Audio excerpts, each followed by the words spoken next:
Bonjour, bonsoir, na balandi nyoso bolingaka biso mingi. Nayebi que bozali tellement ebele pour na kolanda émission na bino bolingaka mingi. Oye kambamaka et pas mon ambo kamala bilonda lukizola.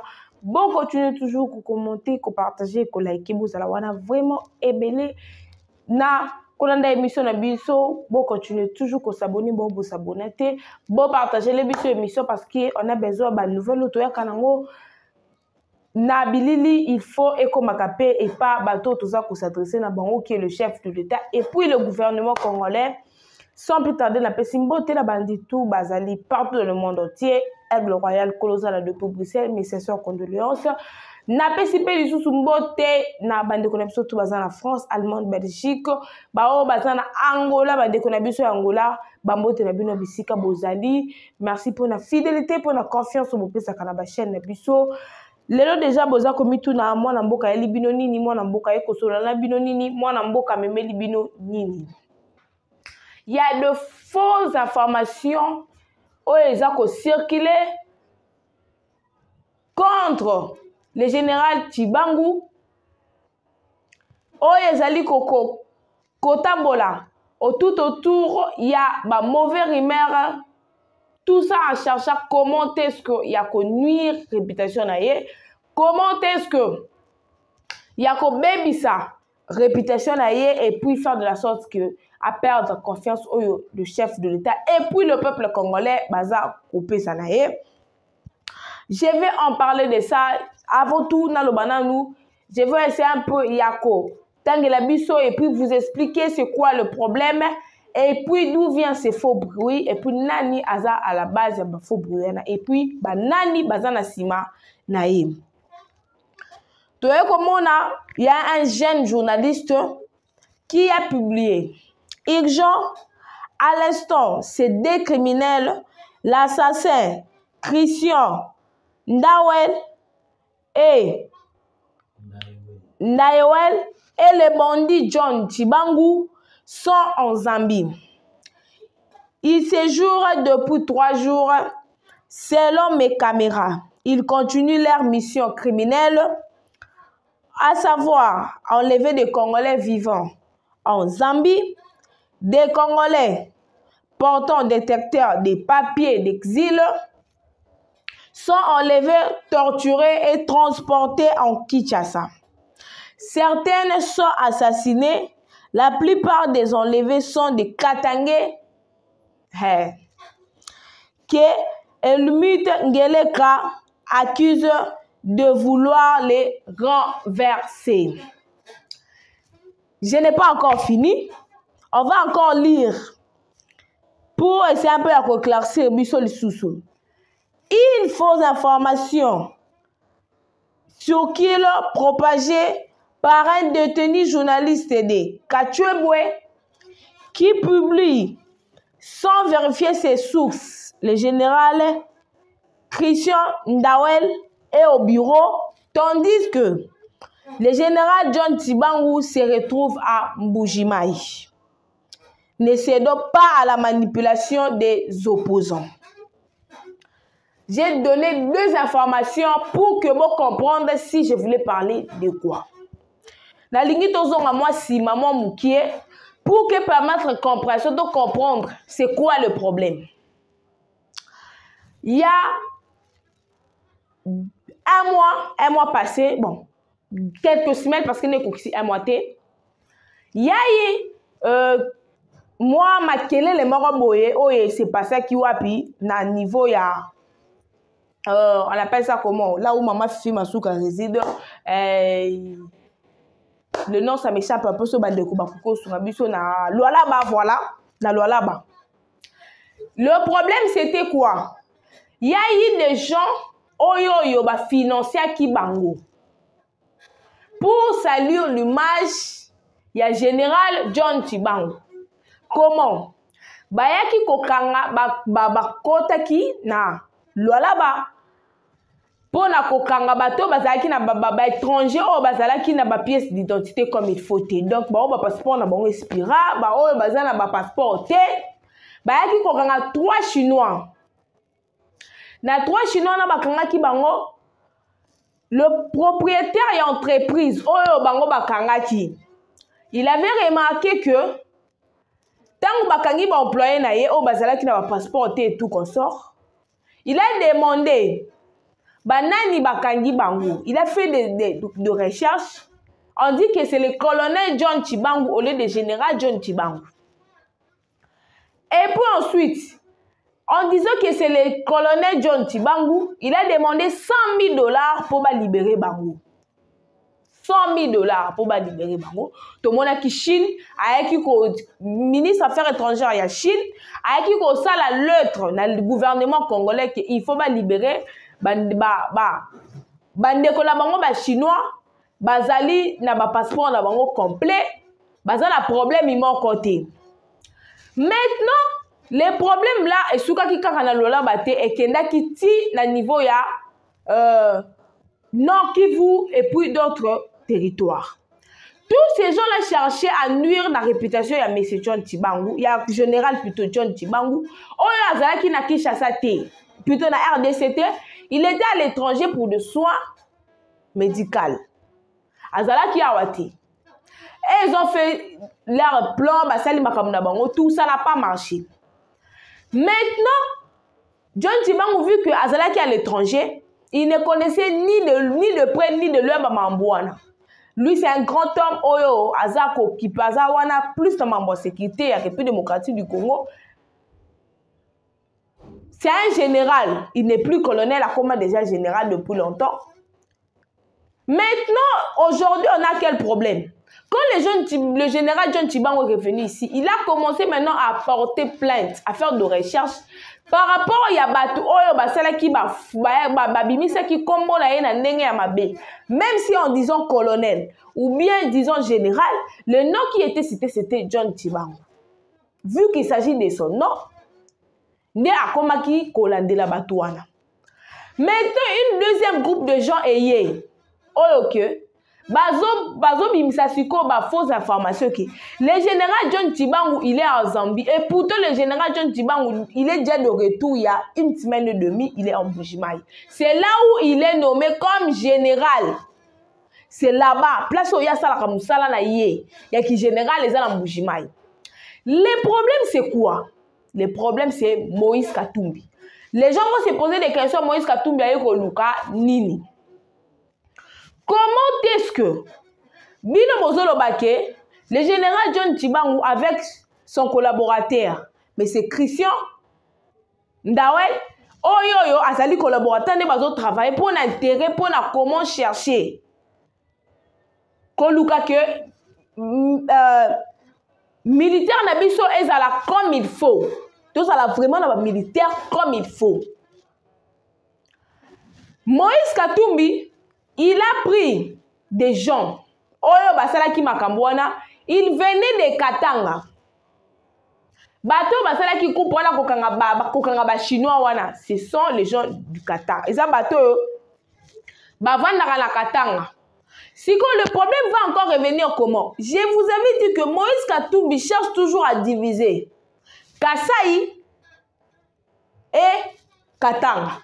Comment? En cherchant toujours à faire de la sorte que ma propre tribal, ma tribalisme est régné entre les deux tribus pour que le problème est dans la République démocratique du Congo. Et puis vu qu'il sait que non, le général John Tshibangou, c'est Louba, mais du Mbujimayi, n'est si qu'on place il y a le problème. On avait vite compris que le monsieur Obawuti Kokanga Awawa, récemment, c'est lui qui fait des fausses informations, il n'a pas carte de gens et tout qu'on sort à Zawana uniquement pour la Kolobamakamamabe et puis chercher toujours comment faire pour que le tribalisme est régné toujours dans le Congo, toujours chercher comment est-ce que nuire na bandeko na biso ya Mbujimayi, koluka comment est-ce que Kobebisa, réputation, il y a chef de l'État, et puis comment chercher encore plus encore Koboma,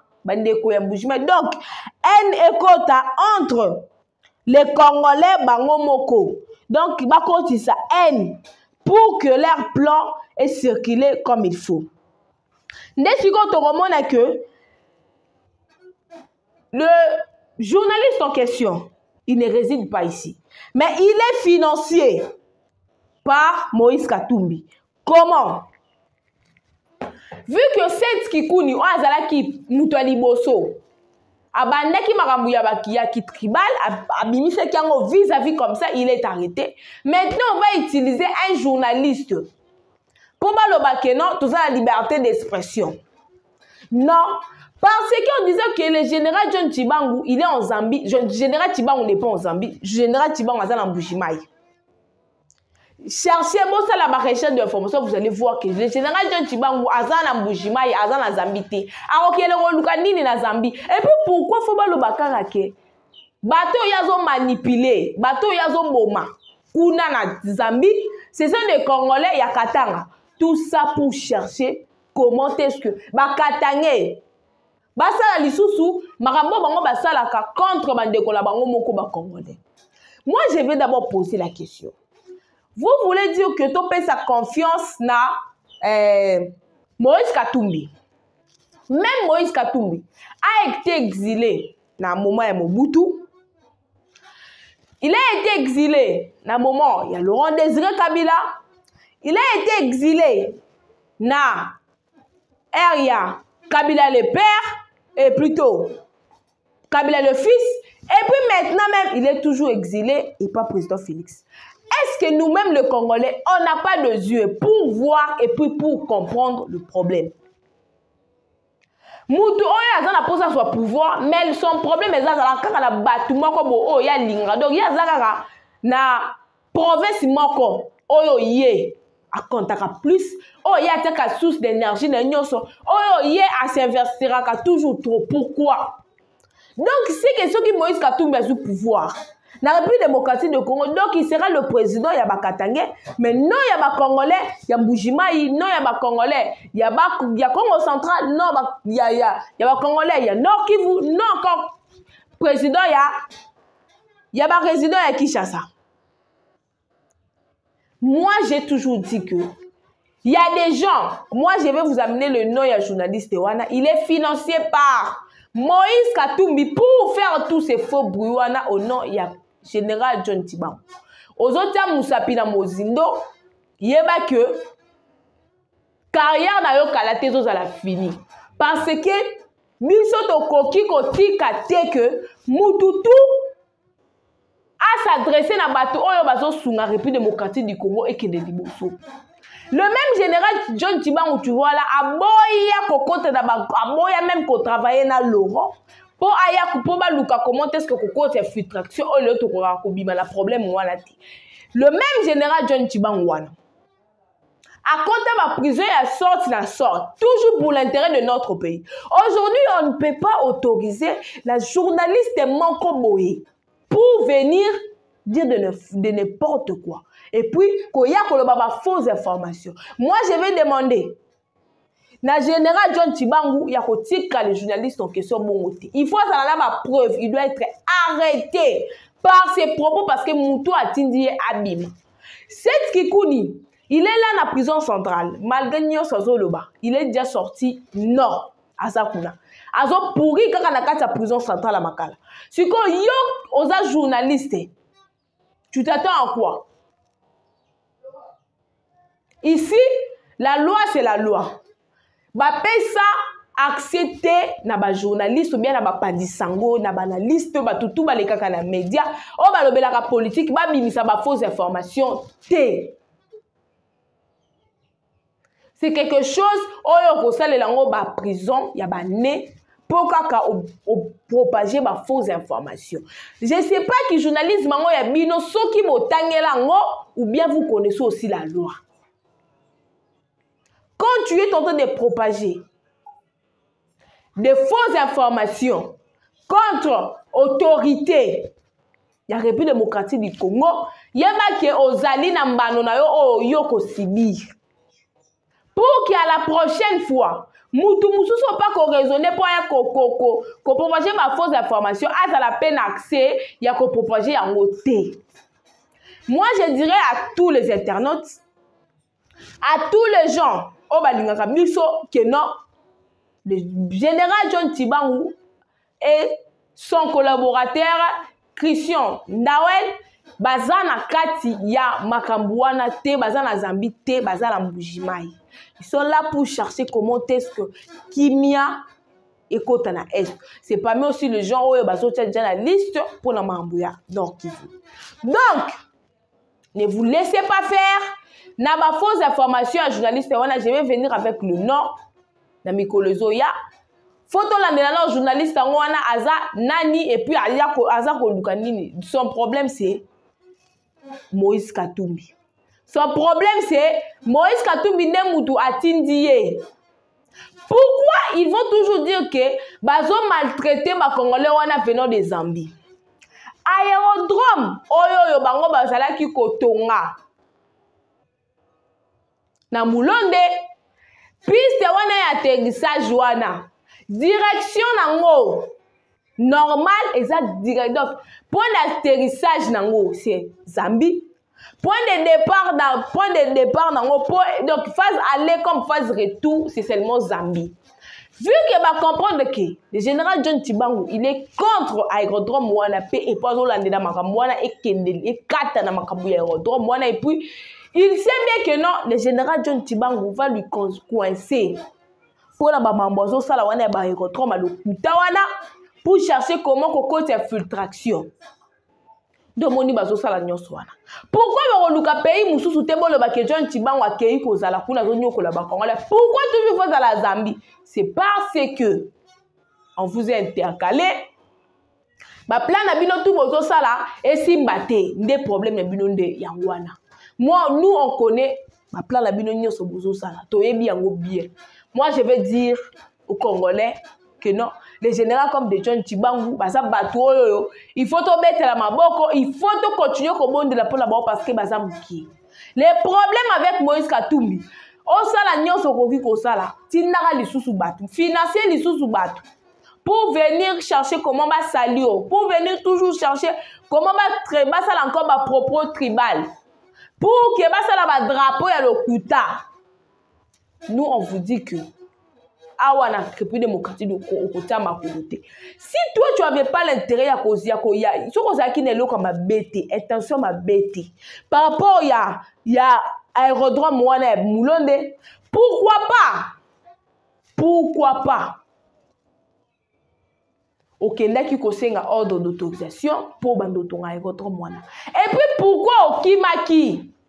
Air service à renseignement, ils ont pour enquêter, va comprendre c'est quoi le but il y a à aérodrome voilà. Mais retournez quand même. Vous êtes Congolais, non? Bah bengani binoté. Pour te dire que binotou, beaucoup déjà qu'on luka comment est-ce que beaucoup qu'on qui va déjà la Belgique pour luka comment est-ce que bon mimisa ba faux bruit. Au kosuka lokola ndenge Moïse Katumbi abomisi papa na yi. Comment dirais-je? Franck Diongo abomisi si papa na ye. Bikole ya ko luka. Pour se rebeller contre le pays naïmou. Son père a subi de conséquences. Yoku tutoye barape papa te, maman te, yaya te, no côté. Donc, en fait, toye bika yo mutu. Mais famille na yo, toye bengo te, toye bika la mwasi na yo, na ba na esili. Donc, famille na yo, papa no toye biete, maman toye bi. Donc, toye bakaka yo mutu na famille na yo. Famille restreinte. Donc, famille élargie, toye bite. Moi, je vais dire à ces journalistes ceci. Messieurs les journalistes, soyez conscients de vos propos. Est-ce que vous avez le pourquoi mais c'est cette qui coule? Azon bimate, pourquoi bakanga qui est? Pour de faux bruits. Pour de faux bruits. Pour de propos tribales. Azon kuna na prison centrale à Makala. Azon compte déjà ma moi. Gare à vous parce que vous simba vous êtes musapi place aux oninda place au yese et ça seulement glissant au bamba na mabe. Quand il s'agit de dire la vérité, quand il s'agit de dire ce qui est bénéfique pour na mboka na biso bolo barate, mais ce qui est allé pour na koluka ndenge nini ya ko nuire na mboka na biso wana nde bokolo bambangu. Donc le Congolais to garder toujours confiance par le général John Tshibangou. tozala wana toujours na sima na ye tozala wana toujours comment est-ce que yako luka comment est-ce que yako sala que musala zo salela biso kende liboso. Et c'est le journaliste biso tout toza bapandisa biso toyaka te pona koloba ba information lokuta po topesaka bato tina ba suite ou aller vérifier les informations. Tozalaka wana pona kopesa bino ba information comme il faut. Mais c'est le journaliste Pierrot Louara. Awa ozo sala ba propos na yo wana. J'avais pas envie de citer combo mais faut na citer kaka po bino batumso bazo mituna ngo journaliste ngazana ni mamozo lo bana biso ka toyeba journaliste ngote. Il s'agit de Pierrot Louara. Donc awa yo zali ko bimisa ba fausse information. Ko propager ba fausse information contre le général John Tshibangou. Prépare-toi déjà. Préparez-vous. Pour souka na yo ezali. Biso toza na posa ba journaliste ba koya kotiela biso kotiela biso tribalisme awa te. Parce que net toza boza na biso ba congolais o toza rappé 50-50. Exemple na ba congolais bazala tribu moko 100%. Mais nous tous on est des congolais. Congolais ya Kasai c'est un congolais. Congolais ya Katanga za congolais. Ya Congo central congolais. Nord Kivu congolais. Biso tout aux aba congolais, Mouswahili, Muluba, Mungala, Mukongo, biso tout aux aba congolais. On ne peut pas accepter Nicolas ba propres intérêts na bino bozo zoa venant de Moïse Katumbi. Ba propos ba mbongo bino bozi pas Moïse Katumbi pour venir chercher comment diviser la RDC. Bosala mboka na bino Katanga pour réussir te. Parce que Katanga restera toujours na Congo, na RDC. Et puis, les Katangais, ce sont nos frères, barotika la toujours bandeko na biso. Kaka ba Katangais wana baza bandeko na biso, barotika la ba Congo, barotika la bandeko na biso, rien ne va nous diviser. Parce que les chefs de l'État, c'est un louba, mais on a vu que atikali kokabola batute. Tikali kokabola batute. Monsieur Pierrot Louara, gare à vous. Gare à vous parce que nous on va faire de bruit jusqu'au point que le général John Tshibangou a posé au Kangisa, parce que nous là on va faire de bruit parce que on ne peut pas autoriser Nyonso et comme la République démocratique du Congo. Merci beaucoup chers internautes bozala qui wana vraiment ebelé pour na kola émission na bino oyo bolingaka mingi e kambamaka et pas moi mboka Marlin Blonda Lukizola. Bon continuez toujours commenter, partager, liker, bo s'abonner, bo s'abonner na noter. Wana ezala ki wabino mwana mboka Marlin Blonda Lukizola. À nous revoir la prochaine numéro. Merci beaucoup.